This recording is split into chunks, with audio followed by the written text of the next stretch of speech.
Hello and welcome to episode 2 of the Top of Off podcast. I'm Pav and I'm joined with Jacob again. Hello. And what we will do today is an overview of day 2 of the first test between England and the West Indies at Southampton. And so we'll start with a small overview of the day's events. Not very happy reading for a lot of us England fans, but Not at all. Jacob will give us an overview of that, and then we can get cracking into the issues that we want to discuss and the stuff we want to complain about today.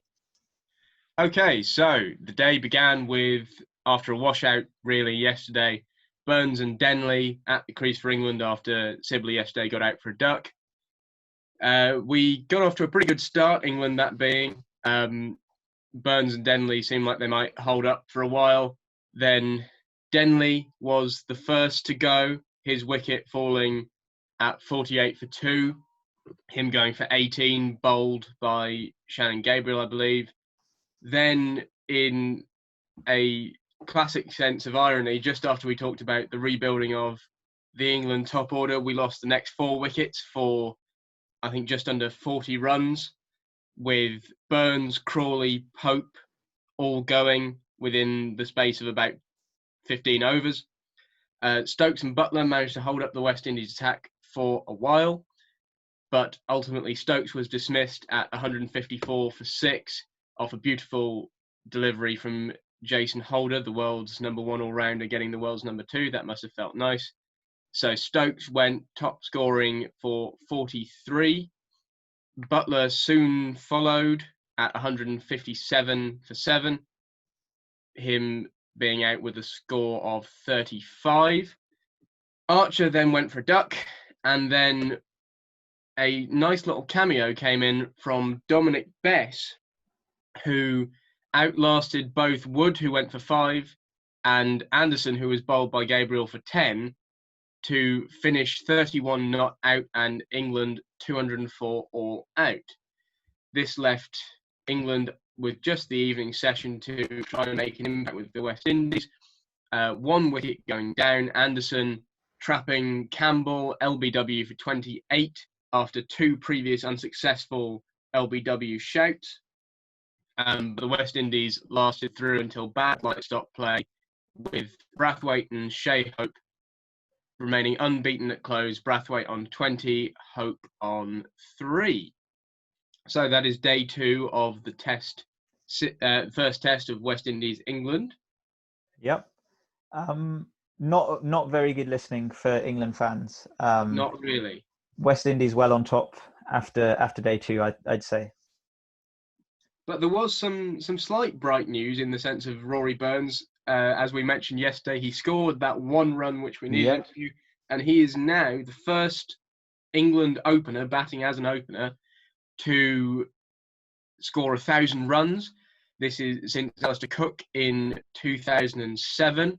Yep. Interestingly, if you compare the two, Cook took 25 innings to score his first 1,000 runs, and Burns has only taken 29, but Cook did this at the age of 21 and Burns is 29. So I don't know if Burns will be quite as illustrious in his career as Alistair Cook, but he does have the potential to go on and get a few more decent runs. And he looked very organised today until, unfortunately, Shannon Gabriel, I think it was, made the ball hoop round a corner and he got trapped LBW on his leg stump. Yeah. And there's an interesting statistic about Rory Burns' 1,000 test runs as an opener. And that statistic is that since Alistair Cook's debut, there have been 41 test openers from across the world who have reached 1,000 runs or more. And that includes Rory Burns. England can claim just 2 of those openers before Burns, and that is Strauss and Cook. So only Alistair Cook and Andrew Strauss have scored 1,000 test runs as an opener across the 41 world test batsmen who have scored 1,000 runs as an opener since Cook's debut. And so Burns is the third out of those 41 since Cook's debut. So there's definite promise there. Well, we were talking about yesterday the potential the England top order has. It's been revealed today on what is a pretty tricky pitch to be, and more tricky actually than we thought it was yesterday. But we found them to be quite fragile, quite inexperienced. I will then say I will amend our statements from yesterday that there's not as much promise as we thought in the top order, but in the opening partnership, Sibley is still very solid, and in Burns Yeah. particularly, there is some hope. But I think it's only appropriate that before we very rightly focus on the West Indies, for this was their day, we talk a little bit about England doing what they do. Isn't it nice to have the normal, new normal back? I mean, Small batting flaps. I texted you this morning when the collapse started, and I said, "Well, at least we've got some normality back in this time." Oh yeah. And the thing is, this is the question has to be asked here with England's collapse. Is it England reverting back to type after we've had a relatively promising period, from last summer onwards? Because arguably from the Ashes, we had a top order that wasn't, obviously, it wasn't world beating, but it was definitely doing a lot better than what we'd seen before. And that continued over the winter as well. So is this England reverting back to type? Or is it just nerves? And the surface was a very tricky one that arguably should have been bowled on first. That's a key question to ask. I really hate to say it as an England fan, but it's just England reverting to type. I would believe that it's a long break. There's a lot of nerves. There's a lot of rustiness. It's a relatively tricky pitch, but the fact that this happens to England to a statistically worrying extent, that we have for so long had such a fragile top order. I mean, we made a joke about it a few weeks ago before we even started the podcast about there was a scorecard on BBC from a West Indies match, 6 years ago, and it was exactly the same. No one scored over 40 except Stokes and Root. Yeah. And this happens all the time. We are constantly relying on Stokes, particularly, especially now Root has got out of form, to perform some kind of miracle. And what happens today is, we have one solid, very solid guy in the top order, another guy who's pretty solid. The rest get found out. Joe Denny, particularly, I think he's got to go now. He's got found out. He's repeatedly been dismissed in the same way. And so we rely on Stokes so much. And what happens today, Stokes plays well, but for God's sake, he just caught a beauty today. It happens. Jason Holder bowled an absolute snorter. Yeah. And if Stokes gets out to that, which anyone would, we've been found out. And it was nice to see Bess doing something, holding up the tail a bit. He played really well. He batted well. He did. But it's not his job. And the fact that the top order batsmen are really putting the pressure on the middle order, which began to show a bit on Ollie Pope today with a bit of a loose shot, it's not helpful. I think this is definitely something we've seen before.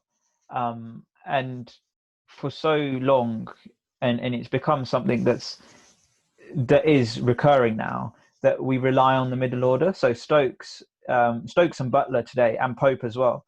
The pressure is all on them. But what it means is that they can't play the shots that they want to play. Buttler is not a player who should be facing the new ball trying to rescue an innings.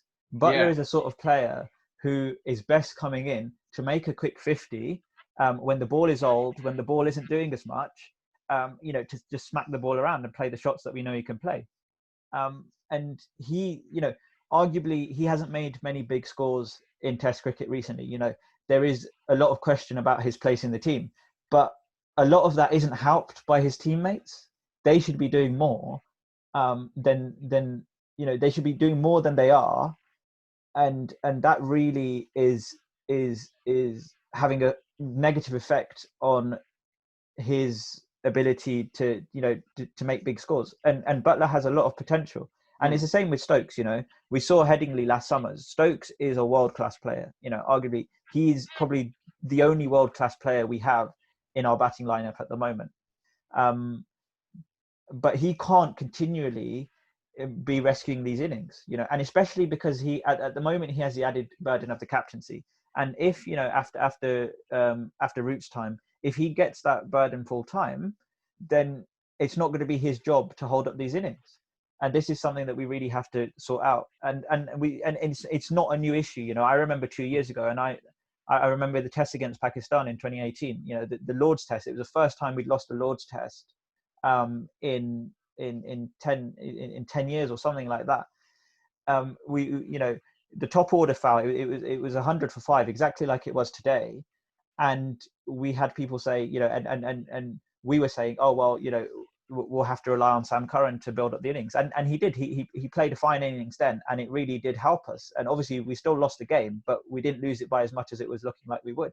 But it shouldn't be, you know, like Sam. It shouldn't be people like Sam Curran or Ollie Pope or Adil Rashid when he was in the team. It shouldn't be their responsibility to do what our openers should have done and do what our top order should have done.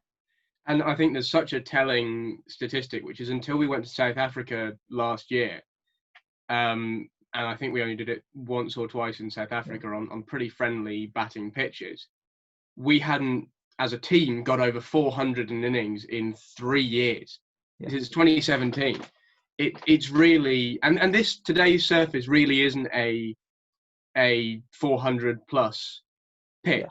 But I think a world-class team can get 300 on it, and that's a great score on it. And we got 200, and it just wasn't what we needed, and it put us behind the 8 ball immediately. And now the West Indies, what I feared would happen is that we will put them into bowl first, they'll do this, and then they'll come onto this surface which we've made look extremely tricky and make it look pretty easy. Yeah. And our bowlers, as they did at the start today, will help them make it look a bit easy by bowling far too short, bowling back of a length. Yeah. When Holder showed us today, you just have to get the ball up there. Yeah. Yeah, definitely. So should we have bowled first? I think there's probably quite a clear answer to that. And also, should Broad have been bowled? Should he have been selected for this? That's the big question, I think, is Stuart Broad. You know, even yesterday, before we knew what this pitch was going to do, there was a question, you know, when the team news was announced and Broad wasn't playing, there was this question. And we spoke about it yesterday, you know, what happens to Broad and Jimmy now that they've been broken up?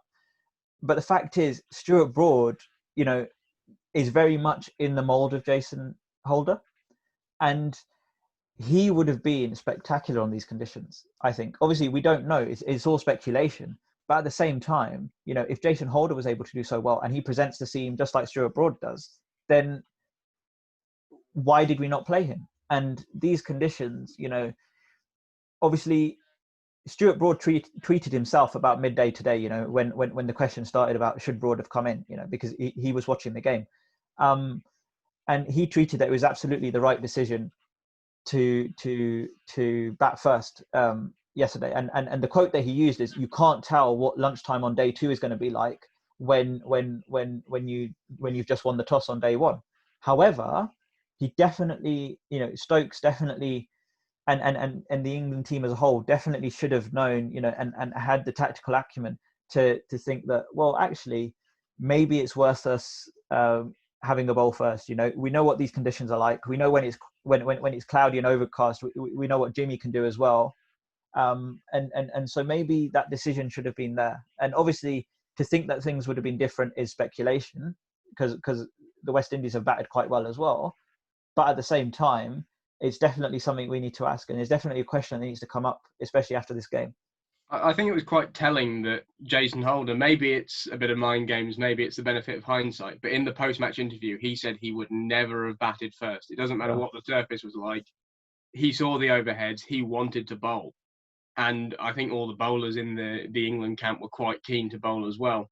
Yeah. In terms of what we should have done at the toss, I think you've just got to back the overheads in England. If it's cloudy one evening, it's you know, you got the forecast, it's going to be cloudy the next day. It's probably not going to brighten up within the space of a day.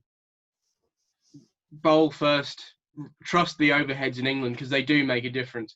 But does this also show maybe a lack of ambition? Because just thinking about it, this England team, if they're deciding not to bowl first, then the decision should have been made that, tomorrow, the clouds may have lifted. Well, we don't anticipate to bat more than a day anyway. So is it already this sort of attitude that, well, we're not going to bat for very long, so let's just get it over and done with. I think it's the opposite. I think Stokes saw batting first as the aggressive option. Yeah. He wanted to come on and really kind of bat. He wanted, obviously, bat time, bat properly, but bat effectively, bat at a good pace. But the problem with that is we don't have the experience in our top order to do that yet. They were never going to dominate the bowlers on a surface like that, with overheads like that. That was just not on the cards. Yeah. So I think bowling first was probably the best option. In terms of the Broad thing, I think I'll slightly disagree with most of the naysayers out there. I don't think Broad should have been sacked. Because Broad may have done really well in these conditions. In fact, he probably would have. That would have helped us in the here and now. But I think getting people like Archer and Wood bowling in these conditions, you know, they're always going to have a good day out on Australian conditions where it's hard and you know, bouncy, and you got to bowl a bit short and make the batsman hop around. But they need to get used to bowling in England and force themselves to bowl fuller, try and get the movement going, because they're both quite straight line fast bowlers. Jofra gets a good bit of swing, Wood gets a bit, but they don't loop it round corners, and they've got to develop that as a skill to add to their pace. Oh yeah, definitely. I mean, and so I think Broad, you know, if you look at Jimmy, you know, he started his career, you know, he wasn't the fastest bowler when he started his career, but he was definitely faster than he is now, and he developed over time that acumen and that, you know, that sort of experience. You know, with experience, it came to him that, well, this is how I should swing the ball, you know, and he was able to start swinging. And maybe this is something that just comes with experience, you know, maybe that sort of, maybe that knowledge of this is what I should do, this is how I should bowl on this surface comes with experience, and something that Jofra and Mark Wood will build up over time. And so that's why I think Broad, it's right, because he's not going to be there forever. And I think probably for the next test, even bolder call, bring in Broad, leave out Anderson. Just always have Wood and Archer getting the experience, or Sam Curran or Wokes, whoever, because they're the guys who are going to lead us over the next 5 years, not Jimmy and Broad. And it's all very well winning a Wisdom Trophy now, but if you're relying on a 38-year-old Jimmy and a 36-7-year-old Broad in Australia in 2 years' time, and then they're not going to be there in 4 years' time, it's very difficult. So I think flooding these young guys is the best way to go. And that's something to be said, is that this England team is very young. And so that's something that works in their favour. However, saying that, this West Indies team is also very young. Pretty young, yeah. And, I mean, this West Indies team has been together longer.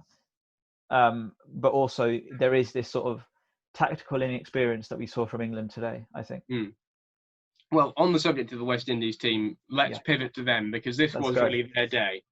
It really was. And we've got to focus on them. I mean, today was the Jason Holder show, really. Oh, yeah. And his support act in that show was Shannon Gabriel. You know, and it was really good for the West Indies today. You know, they are totally in control of this game. And there was a period, as you said in your overview, around lunch, when Stokes and Buttler were digging in, and we thought, well, this has the potential to be the partnership that rescues England.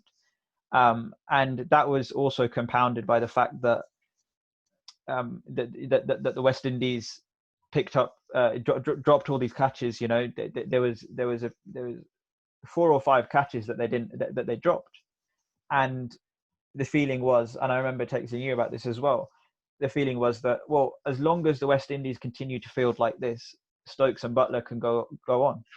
Obviously, then the wicket of Stokes fell, and then Buttler fell not long after.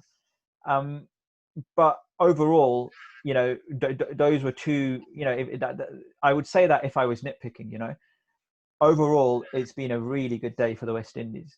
Great display of bowling. It's been spectacular. You know, Jason Holder is not just been a great display of bowling; it's been a great display of captaincy by Jason Holder, using those reviews the way he did. spectacular. Yeah, he reviewed excellently. And I think, at times there was a bit of luck on his side. But some of the wickets, a lot of them were soft. Sibley's yesterday was a bit soft. Denley's was, well, he's just weak when the ball comes back into him, and he's got a 5-yard gap between his bat and his pad. His bat's always in a different postcode when he tries to defend it, and it nips back in. I think the two which I will really excuse, and that's Burns and Stokes. Two gorgeous balls. Burns was set up very nicely, bringing him wider, bringing him across himself. Yeah. And then Shannon Gabriel, I don't know how the hell he did it, but a right-hander coming around the wicket has managed to swing it in so it lands on a left-hander's leg stump. Yeah. It's unbelievable. It really pivoted round the corner and just struck him on the foot. It very really difficult delivery to deal with. Yeah. The other one was Ben Stokes.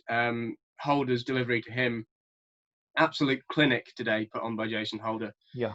The Ben Stokes wicket was the best of the lot. He knew Ben Stokes liked to push forward. Ben Stokes was doing a very good job actually of pushing forward, running at the seam bowlers. He was sort of advancing down the pitch at some point. Yeah, and Stokes did that the ball before his wicket, and Holder pitched it a bit shorter and almost drew the outside edge. Yeah, and then he knew just that next ball Stokes is going to be a bit more cautious. He's going to stay back, and he pitched it full. It swung. It was almost a Yorker, and Stokes, it angled into him. He tried to work it through the leg side, and then it just nipped off the seam, caught the outside edge. It was an absolute perler of a delivery, and there was nothing we can do about it. So I think an absolute clinic put on, particularly by Gabriel and Holder. They were the only wicket takers. Holder taking 6, Gabriel taking 4. Kemar Roach bowled very well as well, quite controlled. Holder actually had the lowest economy rate. That was the most fantastic thing. He was under 2. It was great, yeah. I think he was on an economy rate of something like 1.82, whereas Gabriel next to him was over 4. He finished with figures of 6 for 42. And those are his career best figures as well. Spectacular bowling. Whereas Gabriel quite nicely finished with 4 for 62. Yeah, it was brilliant. So, there was a great symmetry there. But the possible weak link in the West Indies bowling attack here was Alzari Joseph. Now, he's a younger guy, hasn't had as much Test experience, obviously, as the rest of them. But he was, to be honest, he was a little bit like how the England bowlers were bowling, particularly Archer and Wood. It was a bit too short. There was a bit too much. So maybe it is something just to do with inexperience, because at the start of the day, we have to remember that Holder really came into his own and demonstrated why he's the number 1 all-rounder in the world. But at the start of the day, it was actually Gabriel who got everything going, and he took the wicket at the start of the day. Yeah. And what happened was Gabriel, just like yesterday, was able to be a bit more experimental and be able to be a bit less economical with his bowling, because Holder and Roach were able to hold up the other end and bring that economy to the bowling attack. I think what Joseph just has to work on, which is what Holder did because he actually had a very similar problem to Joseph. He yesterday and beginning of today got a bit carried away with the fact that there's a lot of uneven bouncing the surface. He's a tall guy. He was hitting the pitch hard and a bit short, and Joseph carried on doing that. But Holder really forced himself to pitch it fuller and pitch it fuller, get it moving about. Yeah, and that's where the wickets came from. All of his wickets, being 6'5" or however tall he is, you've got to bowl it full to hit the stumps. And all of his wickets, I think, almost all of them, were LBW or bowled. And he really pitched it up and got it moving, which Joseph just never quite managed to do. It was always a bit back of the length or short. Yeah. And maybe that was the role he was given, but he was a bit expensive. I think he was the second most expensive after Gabriel, and he didn't take a wicket. So that's just one very small downer on a very good day of bowling from West Indies. Yeah, as we said before, this is just nitpicking, really. Overall, they couldn't have asked for a better day, really. And had you said to Jason Holder yesterday morning that by the end of tomorrow you will be in the position you are, absolutely dominant with the days that you've had, and you yourself will have 6 wickets to your name, I think he would have, you would have said you're dreaming at that point. I think, and career best figures as well for him. Yeah, Because his previous best was 6 for 60 something, I think. yeah. It'll be interesting to see when spin comes into the game later, because what we've got to remember is last time we faced the West Indies in the West Indies, Ruston Chase had an absolute day out. He took 8, I think, in one Test match. Bess has a Test 5 to his name, and both the Ageas Bowl and Old Trafford spin. So Spin I think friendly. They're very spin friendly. I think that when spin last couple of days comes into the game, it could give the game, I don't know if it will change the game, but it'll give it certainly a very different dynamic, which will be a nice, interesting battle to see. Yeah. The question I think we've got to ask is, where does the credit lie for this increasingly successful revival of the Windies pace attack? Because over the last decade or so, there's been a very barren period. I mean, you could argue it started in the mid-2000s. There was a really barren period where pace bowlers for the Windies weren't up to the standards that they used to be. This is a team that the 70s, 80s and 90s produced probably the best pace bowlers in the world. Well, undoubtedly, pretty much. Yeah. And until maybe the 90s. Yeah, exactly. Until Curtly Ambrose retired, really, they had the best pace bowlers in the world. Where does the credit lie for this increasingly successful revival? I think there's a few aspects to this. So first of all, I don't necessarily accept the claim that there's been a barren period of fast bowling in the West Indies for the last 10 years. Just Test fast bowling. They've been a very one-day T20 orientated side, particularly because Chris Gale's the man there, and that helps. But they've been very successful. They won T20 World Cups and so on. I think they focused on that. Their pace bowling in Test matches did decline slightly. The credit here, I think, probably lies with the domestic cricket league in the West Indies. They've made a big effort to revive pace bowling, not only with the surfaces they've prepared, which have been very pace friendly recently, but have also really focused in. And now the West Indies domestic league gives bonus points for number of wickets taken by fast bowlers, which instantly encourages people to bowl fast and to do it well and to target the stumps. Because I think the way it works is, if you bowl them out, you get more points or something like that. So it does help them target, to plug the podcast, the top of off, which is what England weren't doing today. They really needed to hit that line. And that's been a big help, I think. Also, people like Jason Holder, who have always been, for the last 5-10 years, have always been pretty premier fast bowlers, but now coming into their own. Kemar Roach as well. He's improved his accuracy, but by slowing down a bit, which maybe is something that Archer could look at. I think your point about preparing pitches is really interesting, because this is the same thing that has been done in India. India has not traditionally been known as a haven for pace bowlers. The pitches prepared there were always very spin friendly. Suddenly you had a period where India started preparing, and Indian groundsmen started preparing pitches that helped pace. And now you have, arguably, the Indian Test side has definitely one of the best pace attacks in the game, if not the best pace attack. Statistically, they do, in terms of their strike rates. So the Indians are the top, and the West Indies are now second. So it shows. It's really helped. This sort of similarity in approaches that are taken by both boards, and this is what you need to do to revive Test fast bowling. And in England, I suppose we're entering a period where we have some brilliant fast bowlers coming through, as we spoke about yesterday, but there's still a lot of work that needs to be done, as was shown today. Well, I want to talk about who the West Indies have coming through in terms of their team, and particularly their bowlers. There's a very, very talented young man called Kemar Holder, no relation to Jason. He is seriously impressive. He's a bit of a Jofra Archer type. I think he's a bit taller than Archer, but he is quite similar in that quite metronomic action, very nice, very smooth, and he takes wickets. He is seriously good, and I would not be surprised if we see him pretty soon in this series, probably in the next test.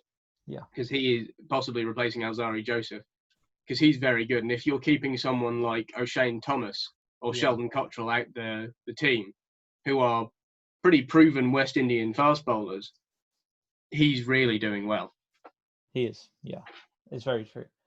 And I think another thing to say is that we've spoken about how the West Indies had this and have always had this sustained short form success in T20 and one day cricket. They've had success, especially over the last 10 years. However, we need to talk about why that's happened. And I think the reason why goes a little bit deeper than just cricket. A lot of it is about the structure and the way that the global game is set up. It hasn't been kind to the West Indies since the 90s, especially in terms of finances. And it means that West Indian players are looking for these short form opportunities because fundamentally the money is just better. And, when you have a career that could be, very short, then you need to, especially for a fast bowler, then you need to look at where you can maximize your revenues and where you can maximize what you get out of the game financially. That's certainly true. And what it's meant is this, and I suppose it goes into sort of the problems that we have in the global game anyway, and that we still have today, this inequity of distribution of the financial rewards of the game. India, England, and Australia dominating finances within Test cricket and within the global game, meaning that these other countries, the West Indies, Bangladesh, Pakistan, they have to look at other ways to keep their game alive. And fundamentally, those opportunities come from short form cricket. And what it's meant is that you have the decline of what was once a great institution in Test cricket, the West Indian team. And really, there has been a push, as we've spoken about, to get Test cricket back up and running in the West Indies. And there are a lot of bowlers coming through now, and there are a lot of young players coming through, not just bowlers, but also batsmen, who are valuing Test cricket. And fundamentally, I suppose it's also because the opportunities are now there again for them. But we definitely need to mention how the global game hasn't been kind to the West Indies over the last 20 years. Well, we need to call it what it is, really, which is the nefarious influence of the big three. Yeah. Which is being improved, in fairness, since particularly since N. Srinivasan left the BCCI in quite acrimonious circumstances. But there really have been some quite shady backroom deals done about the way in which revenues are distributed in the West Indies. Yeah. I think particularly the West Indies, as a major test-playing nation who have now been relegated to this kind of smaller country status, they've been shafted by it really badly. They've been really hit badly, yeah. And that is definitely impacting their Test cricket and their preference for short format, because, as you say, especially when you've got someone like Chris Gale, who is kind of a national figurehead there, he's the best T20 player of all time, and he's pretty much, I think in runs he is, and he's made millions and millions.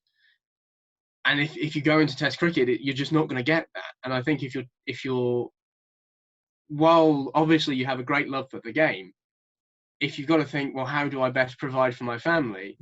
Playing in the Caribbean Premier League, trying to get into the IPL, these are the ways to do it. And so working on your forward defensive to try and get into the Test team. It's really not very high on that list of skills. And it's very, very admirable that the current West Indies team have come over here and they've taken a 50% pay cut because of coronavirus. And they're still here, especially when touring basically only financially benefits the host nation. And I think definitely some credit has to go there to the ECB in that they've provided a lot more than they usually would to a touring team. They've paid for all of West Indies flights. They've paid for the accommodation. They've funded the whole tour basically. And the cynic in me would say that this is because the ECB fundamentally don't want to lose the broadcast revenues that not airing and not having Test cricket over a whole summer would do. However, I suppose if we look at it more optimistically, it shows this sort of willingness to engage what would be regarded by them as smaller nations. And so I suppose we can credit the ECB, but also take that with a pinch of salt as well. There is a bit of an undercurrent as well from the West Indies board and from the Pakistani board who are coming over in August. I think there's very much a sense between them and the ECB of, oh, we've done you a bit of a favour. Yeah. And so the West Indies may find England quite nicely in their corner for future revenue negotiations. And Pakistan, I think, again, the cynic in me would say the angle of that is, okay, we've done you a favour, but now come to Pakistan, show people it's safe, play Test cricket in Pakistan, which England haven't done, of course, since the 2009 terror incident. So, I think Bangladesh went over there. Sri Lanka was very interesting because they were the team that were attacked in 2009. They went over there, and the MCC went. But England, Australia, India are still yet to, and I think Pakistan are very, very keen on doing that. So that may have been a bit of a motivation from both the West Indies and Pakistan. We'll cover Pakistan more when they're over here on the pod. Yeah, for sure. But it's certainly an interesting political situation in cricket at the moment. It is, and definitely, I suppose, there are reasons for optimism in that after this crisis anyway, there's going to have to be a rethinking of the global game, and especially in terms of finances, because regardless of the broadcast revenues that are going to be maintained by keeping this Test series alive and keeping the Pakistan series alive, the global game, and it's within England and across the world, especially across the Test playing nations, there's going to be such a huge financial loss, and there is going to be a financial impact. And so hopefully, and if I was being optimistic again, I would say that this will benefit, and I would hope to see this benefit the smaller nations like the West Indies, like Sri Lanka, like Pakistan, like Bangladesh. However, obviously, we won't know for sure until we see what happens. I suppose it can go really two ways. Either we can have this nice kind of utopian rebuild of, okay, let's get it back in order and we'll share it out a bit more equally. Or it goes completely the other way, and it means that India or Australia and England hoard the wealth even more because there's less of it about. And that would be very disappointing to see, because especially with such a major crisis like this, it could put a lot of smaller nations out of business. I'm thinking particularly people like Zimbabwe, who still, I think, have Test status, but it's difficult for them. And aspiring Test nations like Afghanistan, Ireland, it's really, it would hit them hard, and I wouldn't like to see that. So I mean, it's I mean, to make one last point, it's this fundamental thing of why especially over the last 10 or 15 years, why has there been such a push by the big three boards to keep the Test game confined? When every other sport in the world, looking at the example of rugby union, looking at the example of the American sports as well, every other sport in the world has had this major focus on expanding as much as possible and reaching new territories. Why is Test cricket and cricket as a whole the only one fundamentally that has almost made a conscious decision and made a decision in the policies that they pursue to restrict the game as much as possible? It just makes no sense, and I think this is something we'll have to look at in a separate podcast for sure. Definitely, the governance of cricket is such a deep issue, and I think a lot more independence is needed in it, a lot more independent oversight of the governance. But that's a fairly universal opinion amongst cricket fans. Speaking of universal opinions, the umpiring today. It was Ashes level, wasn't it? Yeah. God, what happened? I mean, obviously they aren't. Although they are, as far as I remember, Richard Kettleborough is one, and I can't remember who the other one is. But they are both relatively experienced umpires. But the umpiring was poor. I think Holder and the West Indies overturned 5 or 6 decisions They did. on review, And it would be then very England overturned interesting. one. It'd be very interesting to speculate and think about what could have happened had there only been 2 reviews instead of 3. Because 3 reviews has been brought in for this series. I don't know if this is a permanent change or whether it's a. I think it's just for the coronavirus. It's just for this, yeah. And 3 reviews, has that arguably pushed Holder, and did that arguably push the West Indies team to review a lot more and be successful with these decisions, or would they have done that anyway? I think it was definitely a factor. So you could see a few. Holder was like, I'm not sure, but we've got 3, we'll take a punt. I think not necessarily just the number, but the fact that they feel like they've got more is what was helpful. On some of them, though, I think they did 6. 3 out of the 6 they would have reviewed anyway straight away. Yeah. 1 out of the 6, it was Holder's 5 for, it was just before lunch. Even if there was 2, and they'd retained all their reviews, even if there were 2, he'd still review it, which leaves a couple of decisions, maybe 2, which could have been quite important. But then again, they gave Stokes 2 chances, so we could all speculate about this. But if Stokes had been caught on 14, those 2 reviews wouldn't have mattered. And I think the problem with the umpiring is obviously they can't get in the kind of top level umpires. It's also a tricky pitch. There's variable bounce. And Gabriel and Holder had the ball moving a lot. It's interesting.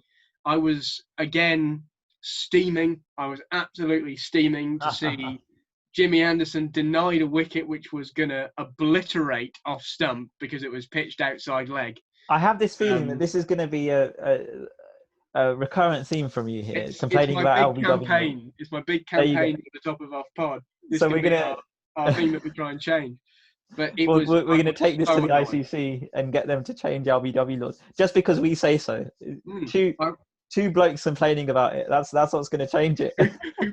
who play second team club cricket. We know what's best for the game. But yeah, you with your dodgy leg spin and me getting out of it, getting my leg stump cannoned out. That's why I don't like it. It's because it would make me a better player. I could just try and sweep everything and they'd be pitching out my leg. It'd be fantastic. But no, I was so annoyed to see that, especially when it was so clearly.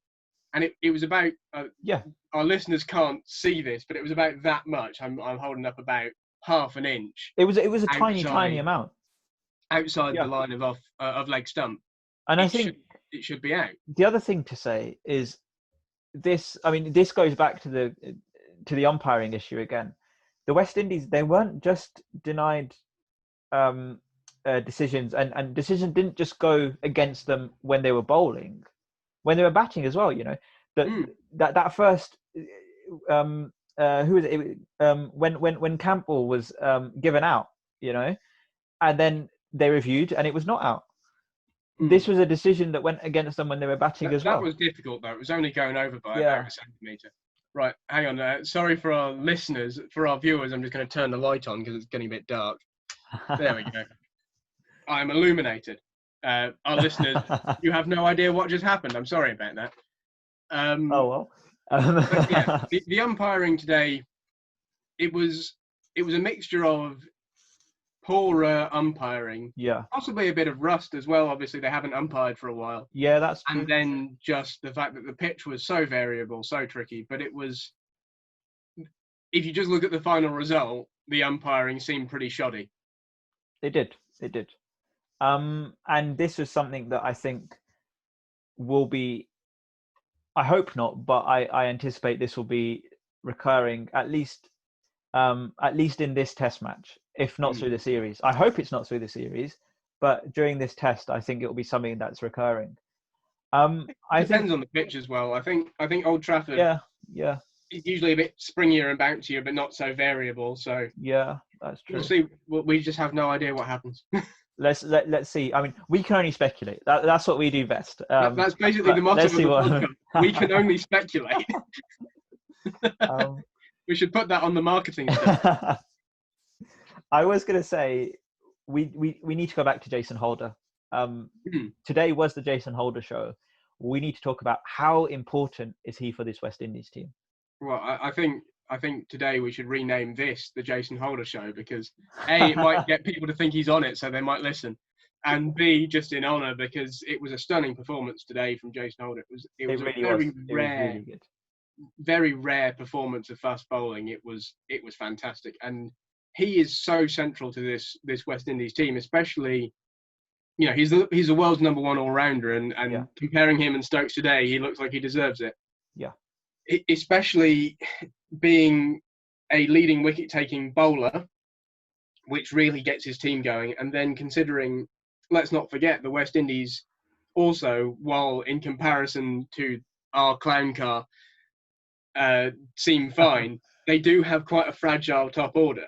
They do. And having him and Shane Dowrich at, I think, 7 and 8, that really bolsters them. And when he came in, I think at 7 in the West Indies last year, and he smacked Adil Rashid about, and he smacked the fast bowlers about, and he made a double 100 as a number 7.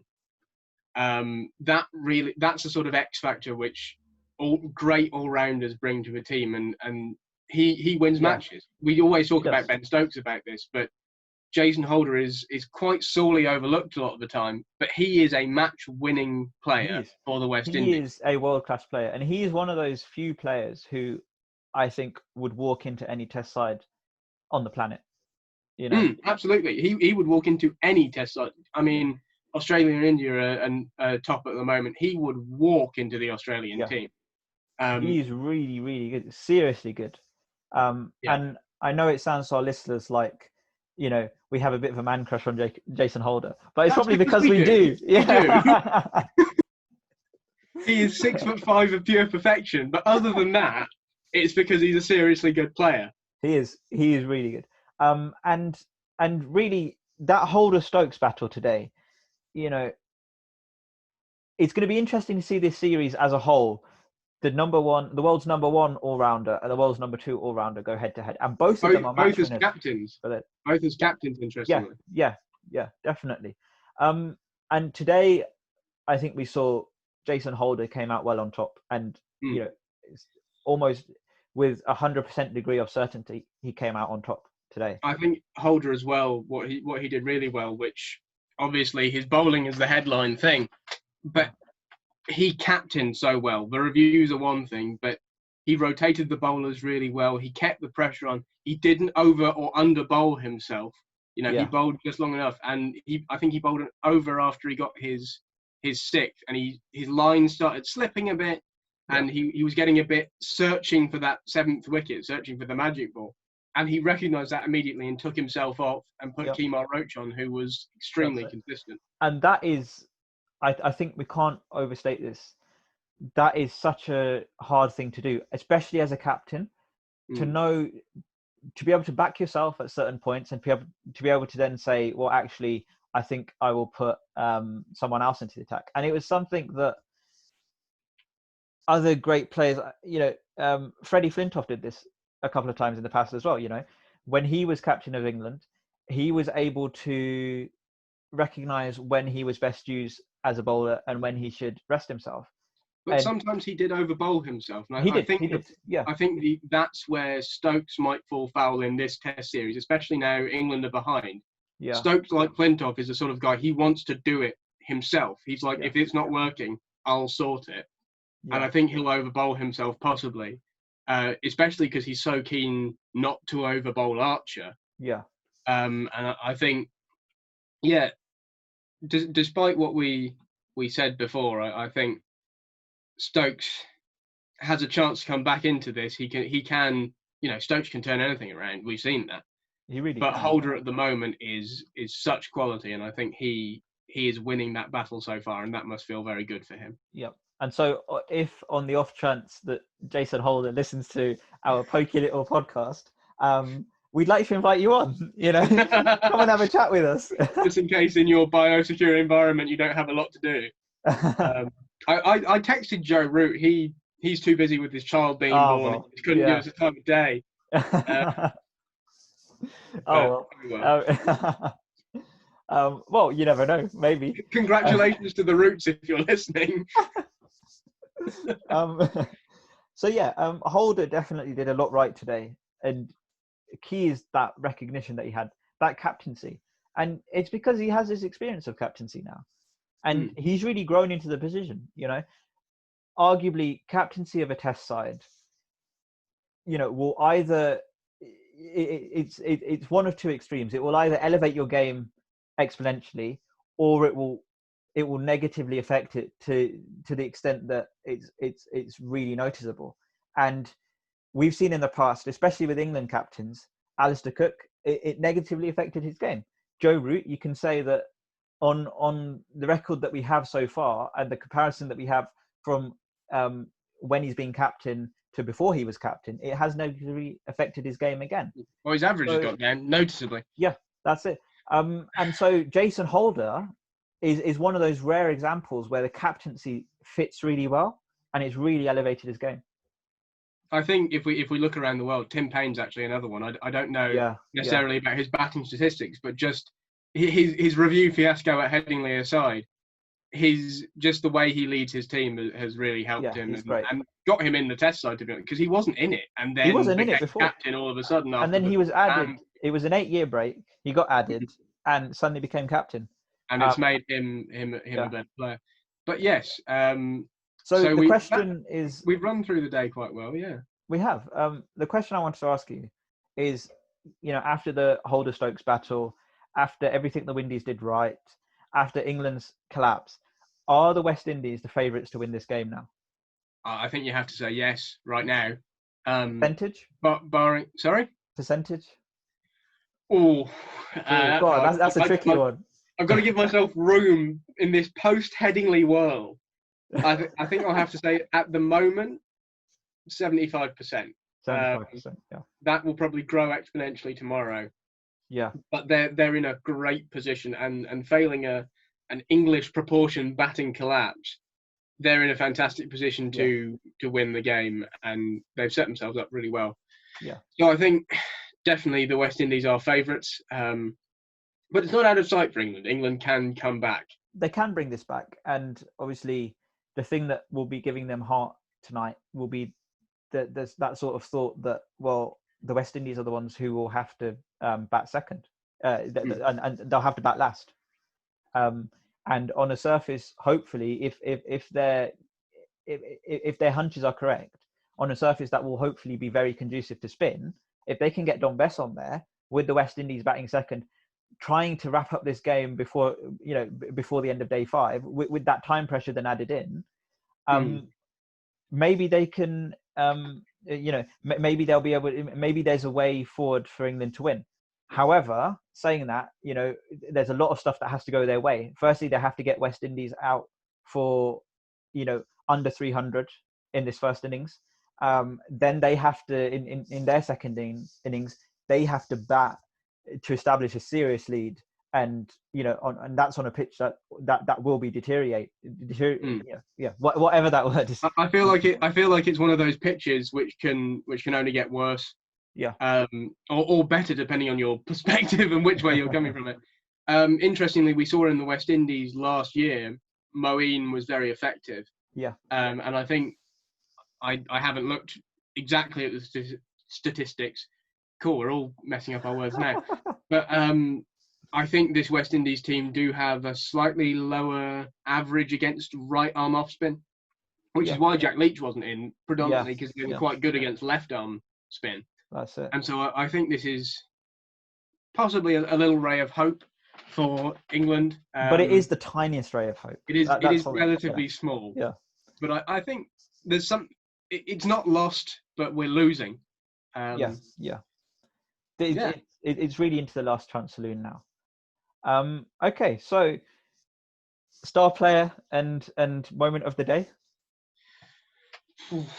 Star player has got to be Holder. It was his day. Yeah. Just for the moment of the day, which I'm going to give him, is the wicket of Stokes. Yeah. It was such a beauty of a ball. Yeah. Star player from the English side, probably got to be Jimmy. because he's the only one who took a wicket, and he looked like he was getting some good rhythm up. He was moving the ball, and the rest was pretty uninspiring. Yeah. In one word to describe the day, collapse. Yeah. I would say my star player obviously has to be Jason Holder again. It is the Jason Holder show. Moment of the day, I was going to say exactly the same as you.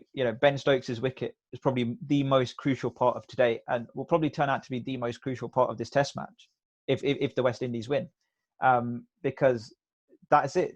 That was the last bastion of England's batting order, and as soon as Stokes fell, you saw this sort of visible recognition from the rest of the English side that, well, this is it. We're not going to be making a big score now. 200 is the best we can hope for. Just over 200 is the best we can hope for.